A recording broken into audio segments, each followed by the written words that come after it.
Ew. Don't touch me, what?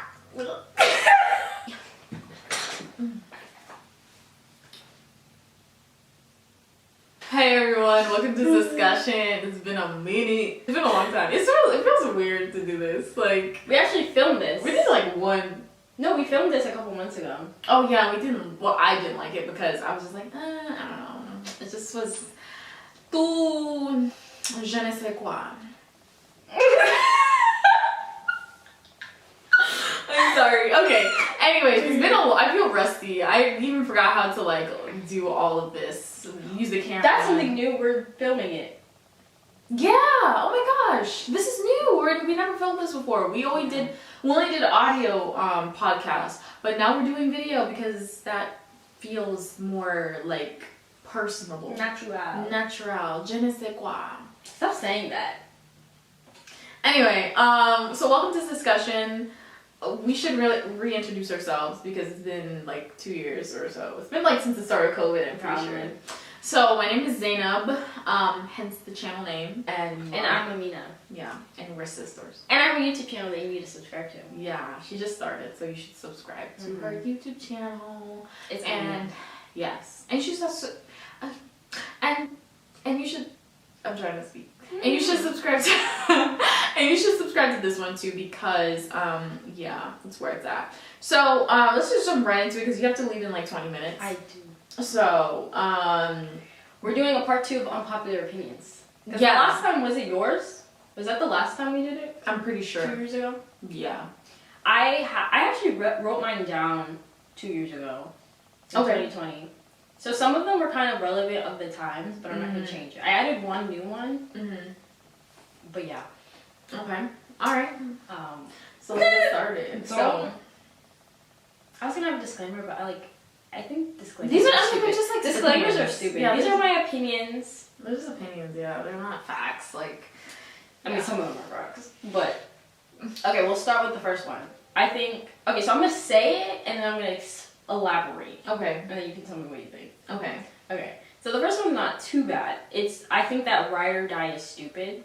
And it's because back when I wrote this in 2020, the people were talking about like ride or die, like the concept of ride or die. Yeah, like but the thing is more specifically than that, because people were saying like, oh, if my man cheated, I'm gonna stick by him, and only real ones will stick by him, and like vice versa. And like guys who were like trying to talk about like a real woman, or like I don't think they address women as females, but like they'll be like, oh, these females like they don't stick by their man through thick and thin, cheating and not, and I think that's stupid. I think it's a way of manipulation of being like, oh, I treat you bad, but you need to be a ride or die and stick by me. Yeah, I have no control of like my behavior, so it's like you need to stick by I'm still growing, I'm still learning, I make mistakes, which is true, people make mistakes, but like I don't think that's like you leaving them means that you're not like loyal or not a like ride or die just sounds stupid to me. Yeah. I don't know. Okay, I would say like I don't think inherently ride or die is a bad thing. Like sticking through someone through like, tough times, bad times, through like things that they might go in their relationship. That's not inherently a bad thing. However, it does become a bad thing when like you are toxic, you have toxic qualities, you're a narcissist. And a lot of times the concept of being like a ride or die is really applied to women, and like a woman needs to stand by her man's side. And it can also mean for like, be the opposite and problematic if it was like forced upon a man as well. Like no one should endure like abuse, like whether it be physical, verbal, whatever. But like a lot of times it's pushed on women, so it's like you have like the woman is expected to be like sticking by the man's side no matter what, even if he's a complete narcissistic toxic because like in person. the beginning I understood it. I was like, oh yeah, be a ride or die, like stick by them no matter what. But then they took it to an extreme. Yeah. When I started hearing like, oh, even when he cheats on you, and then almost like making people feel bad for not staying with their man, even when he cheated on you, being, oh, you're not a real ride or die. Yeah. I was like, what? Yeah. I don't think that's, like, you should be a ride or die for yourself. Yeah. Like, not put up with that. Exactly. And in fear of not being called a ride or die. Like I said, I don't know if it's really a thing so much anymore. Yeah. Yeah, it was like a thing that I heard a lot in Yeah. 2020, and I thought that was just stupid and manipulative. So. So. Yeah, really cringe. Okay, I think I agree with that. So the next one, I'm gonna say is self-care doesn't always look one way. So like, and I'm talking about like, you know, people have like a self-care routine or something and taking a shower and washing your face and whatever and like a spa day type thing, which I'm gonna like add a caveat to it because sometimes I feel like it's mixed with like, you know, mental health and like a mental health day, I guess, or something like that. So I do like those days. Like I feel like you should have like treat yourself and have a spa day or something like that. But I guess my unpopular opinion with that is that I feel like people romanticize like working on your mental health, and I feel like mental health can look really ugly sometimes, like crying, breaking down, working through hard stuff, and it's not always like, oh, I just need a spa, I need a hot shower, I need a bath, because that's, I feel like, a different category, if that makes sense. But like, I don't think that it, like, working on your mental health is something glamorous. Yeah, it's not always, So, yeah, I agree. No, I totally agree. And like, actually, I didn't even think about it that way until you put it. Because it's like, yeah, working on your mental health can really be like dreadful. It doesn't always feel good. And like, there have been moments where it's like, I had to literally like cry out like whatever I was going through. And then that was like me working through. Like, you have to, sometimes working on your mental health means like, literally like going through the motions of like how you're feeling, and that doesn't feel good because sometimes some people like block those emotions. Like I, for one, definitely do that sometimes, and I try to avoid feeling sad, where it's like that's can be unhealthy. It can be avoidance instead of like, sometimes you gotta work through it to actually get on the other side of like what that looks like. When people like work on their physical health, like eating right can be hard, working out can be hard, and getting your mental health can be just equally as hard. So, I mean, not, like, I don't think that, it, like I said, the whole self-care days are bad or anything, and I just feel like that's, like, a self-care day. But, like, I feel like in these, because it was mostly, like, routine videos and stuff that I'd watch, like, my Sunday, mental health day, self-care day, and it is relaxing, but it doesn't necessarily wash away your trauma. Yeah, so it doesn't, like it's still there, but like doing a mud mask, like it doesn't like cure your crippling depression. It really, like, I know that sounds like I know it's probably, I'm saying in a harsh way, but like really and truly, but it's still, like you said, it's still good. Like it's still a good thing to do. It's like, it's probably like a piece in help, like getting through like your mental health, doing that self-care, but it's not the entirety of it. Because like a lot of YouTubers I saw, like in the height of like the whole like self-care, taking care of your mental health like genre, like a lot of people were like, they would have just like this, and again, it's not like all fluff because it really can help, but like these fluffy surface level like videos where they're like, you know, pampering themselves, which it's like, it's not, first of all, it's not even accessible to everybody sometimes. We have to keep that in mind. Like, and it'll be like expensive brands, like they'll be pampering themselves with like sponsored brands, and it's like, okay, this is very out of touch with their audience, because it's like, okay, I'm sorry, or anybody who's watching probably isn't like being sponsored by freaking, like, I don't know, I can't even think of one.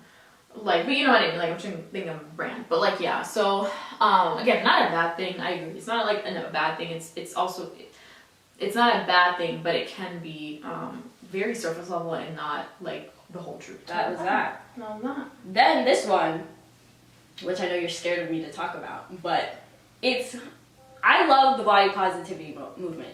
Why is it blinking? Oh, it's fine, it's just max the time, but we're good. Okay, I think the body positivity movement is amazing. I think that it's great because you're including people in like clothing and different things that they can't see themselves in, or like there's not just like one body that looks good. Yeah. And I remember I watched this video, and that's what I guess made me want to write this down, is that the body positivity movement sometimes can get a little bit out of hand. Just because, like, recently Adele, like, lost a lot of weight. Mm-hmm. And, like, on Instagram, people were showing, like, before and after pictures, and they were, like, praising her and being, oh my god, you look so good. But then, also in the same comments, people are having arguments and saying, like, before and after pictures are fat phobic, or like she was like why are you congratulating her, like you don't know if she meant to lose weight, or they were trying to make it a negative, I guess, and I was very confused, hence why I wanted to talk about it, just because I think sometimes people just forget the fact that the whole body positivity movement is like all bodies are good, and if you lose weight, great, if you gain weight, great, like it depends on what you want, and it doesn't mean like the opposite is different. Like if you think Adele looks good now, that doesn't necessarily mean like she looked bad before. Like, and so I just thought that, I don't know if this is like a huge thing that goes on, but it was just something that like people were going in on the comments about, and I was like, I don't think one negates the other, and like if someone compliments one thing, then another thing is bad, and so I agree. And I guess also in conjunction with that is that a lot of times people talk about how like you can't look at somebody and be like, oh, they're unhealthy, which I agree with, because you can look at me and I can be unhealthy, I can be healthy. I feel like it's anyone's like game or whatever. Like, but then people kind of generalize that as a whole. But it's very obvious that like extreme thinness is like really not healthy. Like, you know that girl YouTuber Eugenia Cooney, and like people like most of the comments, if you go on her video, they're like, oh my god, are you okay, we're worried about you. Like, it's a lot of concern because she's very extremely thin. And then on the other hand, like on extreme obesity, people are like saying that like that's also not healthy. Like extreme thinness, extreme obese, like those are both unhealthy. It's interesting because if you take it on the other side of like, if people were like having concern about someone morbidly obese, it's just like you're fat phobic, you're all body positivity, you don't know if they're unhealthy or not. So I'm not saying that, like, either way, I don't think you should comment on anyone's body because it's none of your business, unless maybe you're like a close family friend or whatever and you genuinely are concerned about them. But on the internet, I don't feel like you should. But it's just, I feel like there's a double standard about it's okay to comment on Eugenia and be like worried for her health because she's super thin, and then on the other side bash people who comment on like a morbidly obese person for being like, and saying that's unhealthy. I feel like it's either bad to comment on anyone's weight, period, or I guess acceptable in the extreme cases. I feel like people can't really pick one, and sometimes are like, it's a double standard. So that's a lot. Okay.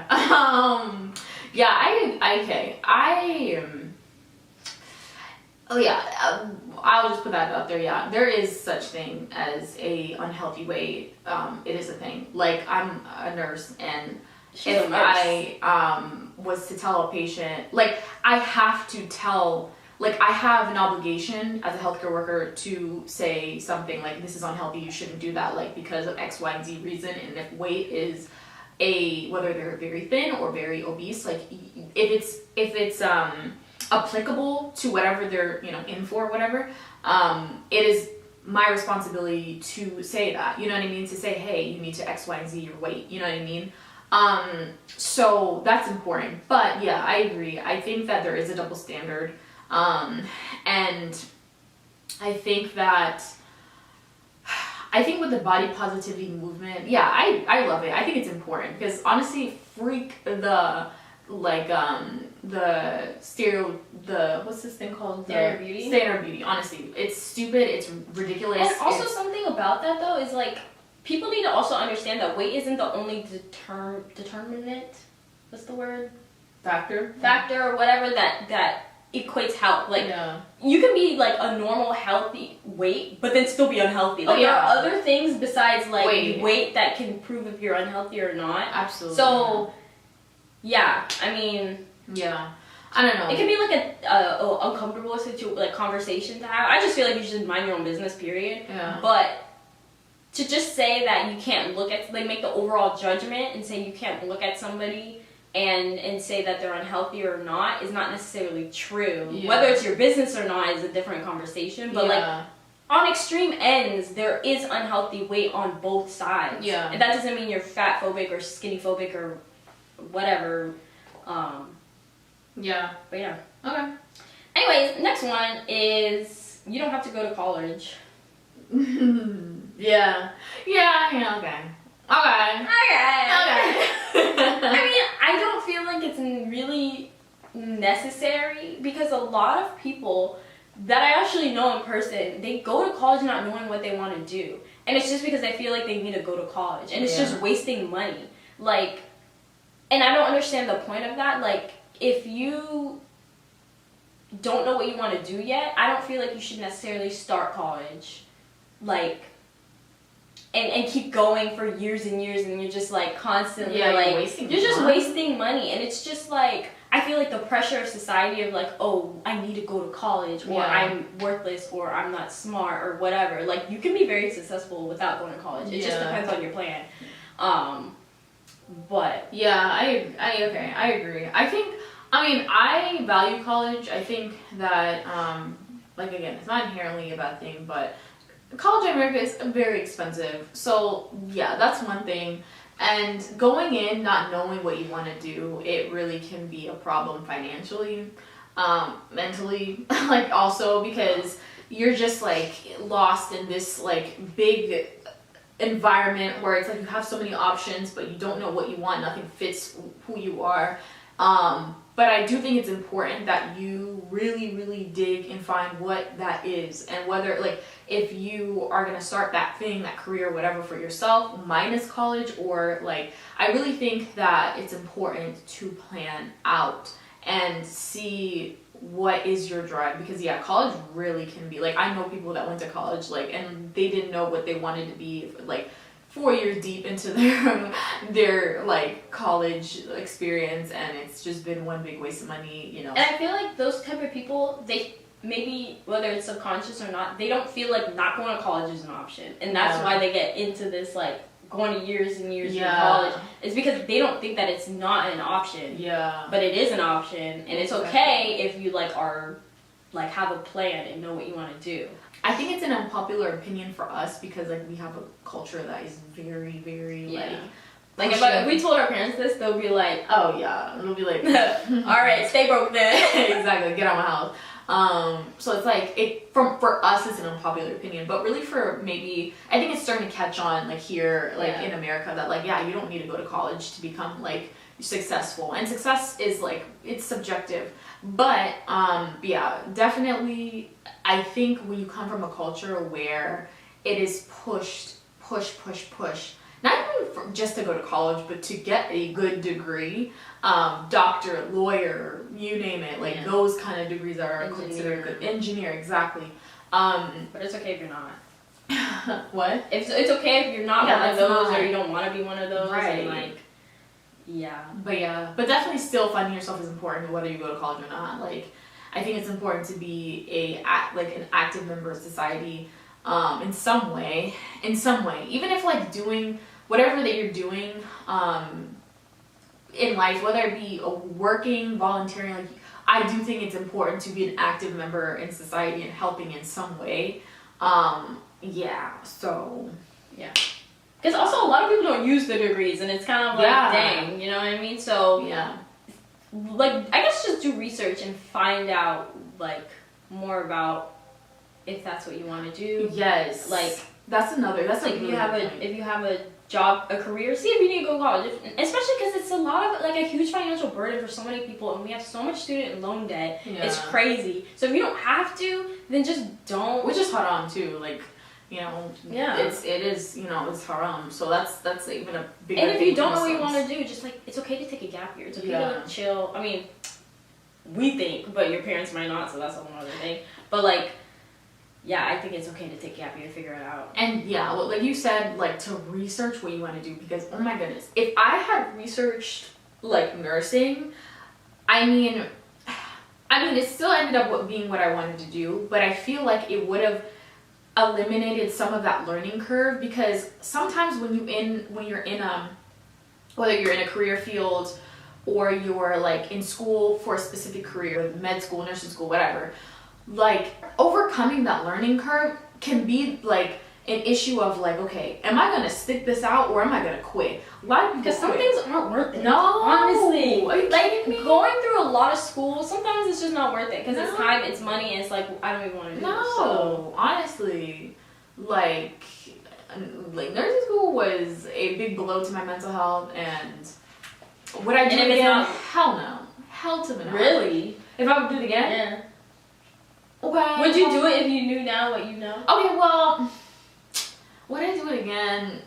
If I could be able to choose like different circumstances, yeah. Honestly, it Because like it really wasn't worth my mental health, you know. And I know nursing itself, like it really chips away your mental health as well. But like the school, like it's brutal. It's brutal. Some like I mean, depending on the school, like everyone's different. Some people might have a magical experience, but sometimes it's not worth it. Like there are people who have left that career field because they're just like, no, you know. So the next one is nobody cares if you're taking a social media break. yeah, And literally, I don't know if it happens so much anymore now, but at the time, so many people would be like, and not even well-known people that like this is their job, and like if they go missing, people would actually be like, "Where are you?" yeah. But like people I went to high school with, like middle school, I know. they're like, "Oh guys, just so you know, I'm taking a social media break to focus on myself, my mental health, and whatever." And I feel like sometimes people think people like on social media, people care more than they actually do because they don't. And the thing is, it's funny. A lot of times, the people who do that don't. Like I see them post the next day, and I think it's an attention-seeking strategy that they use because people who really care about you, they're texting you. They're not like talking to you via Snapchat. So I just think that's stupid and like an attention-seeking thing. Yeah. So if you feel the need to say you're taking a social media break, don't. Yeah. Honestly, yeah. I don't Just know. leave. Like nobody's looking. I'm sorry. Yeah, no one's really like if I graduated with you in high school and I haven't talked to you since, I definitely don't care if you're taking a social And I feel like it's funny because they put such like they think social media is that important. Yeah. Where they think they need to announce it to the world as if it's reality, and I'd be like, hey guys, I'm just gonna die real quick and take a break. Like social media is not real. Like it's not that deep where you need to announce it. It's just like it's weird. It's real weird. Another one that I had was not all dogs are cute. We talked about this. We're gonna beat this. I just wanted to say it because maybe so you guys really get it in, but like not all dogs are cute. Mm-hmm. There are some ugly dogs. I'm not gonna say which ones, but like mostly because I don't know the names. But I don't even know the names. Some people like they can pronounce all these dog names, but they can't pronounce like a foreign name. Yeah, like Zainab. Yeah. Yeah. But then they can say like Rottweiler. But it's just like not all dogs are cute, and that's all I have to say about that. Like I've had experiences where people be like gushing over the most ugly dog, and I'm like, wow, that's an ugly dog. Honestly, they might not even be ugly. It's just like basic looking dog. Like I saw this dog. They're like the same. Yeah. It's like alright. I mean, I don't know. Maybe we need to have a specific. We should spend a day with dogs and see if we change. Oh heck no! I'm good, bruh. I'm so good with that. But yeah, no. Some people just really gush over their dogs, and it's just like it's too much. Like, don't show me a picture of your dog. I just can't. I'm sorry. I know it sounds really mean, but it's just like I can't lie. Yeah, we can't lie. Yeah. There's never been a dog that's been sent to me that I was really like gushing over it, because even just the fact that someone did this to like sent it to me so I could gush over it makes me not want to gush over it. Yeah. And you have to force it. You're like, I don't. Oh, yeah. I've been told multiple times. I mean, do you like dogs? Really? Because I just don't gush. Yeah. Like, it's just normal to me. Like, if there's a dog nearby and it's like a dog that's very common looking, I've seen it 1,000 times. Yeah. I'm not freaking over a dog because I know I can see another one down the street. Like, it's just, I don't care. I know. Because I'm a people pleaser, I'm kind of just like, oh, it's so cute. But little baby puppies are cute. Yeah, they are really cute. And I will probably gush over a little baby puppy, but like, not over a picture. Yeah, if it's like in my hands, I'll be like, oh my god. Yeah. But other than that, no, all dogs are cute. If I see a dog, my first thought isn't really like, oh my god, it's so cute, unless it's like a baby puppy. Mm-hmm. But mm-hmm. Anyways, my last one is that men, there's such thing as too attractive men. Yeah.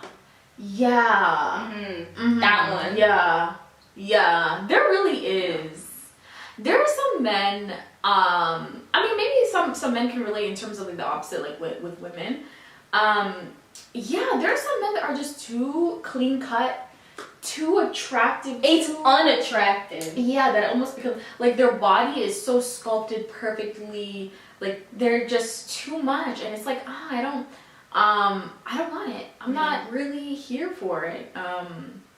Yeah, I agree. I totally agree. And I think also it kind of maybe mixes into that. If I see someone who looks like that, I might get a little. It also says something about your personality, I guess, too, which is good to be clean and like care about your opinion or your appearance. But I also, at least my type of guy that I like is one that's not afraid to get dirty, or who doesn't take more than me to get ready. Yeah. No, I agree. Yeah, like it's okay for them to be like they don't care being a little scruffy. Like, you know, because it looks nice. I'm yeah. like, ooh. Yeah. No, I agree. But guys like that usually have like really high hair. Yeah. You know what I mean? Yeah. And it's like whoosh to the side. Yes, exactly. Or like a really sharp beard that's Just too much. Like, yeah. Yeah. It's not cute to me. Shaped up a little too much. Anyways, those are all my unpopular opinions. Yeah. I would say some of them weren't super unpopular. Some of them were probably like a little maybe 50-50. Yeah. I mean, I'm not gonna say all my unpopular opinions. Oh yeah, some of them. Because I got unpopular ones, but like I don't wanna. Yeah. You don't know me like that. Yeah. Okay. Well, anyways, thank you guys for watching our like first video audio podcast. Yeah. Inshallah, we will film another one. Inshallah. You should let us know your unpopular opinions, or if you agree with any of mine. Yeah, if you agree with any of her, or if you disagree, just be nice. Or don't. Yeah. Okay. Thank you guys. Assalamu alaikum. Bye. Bye.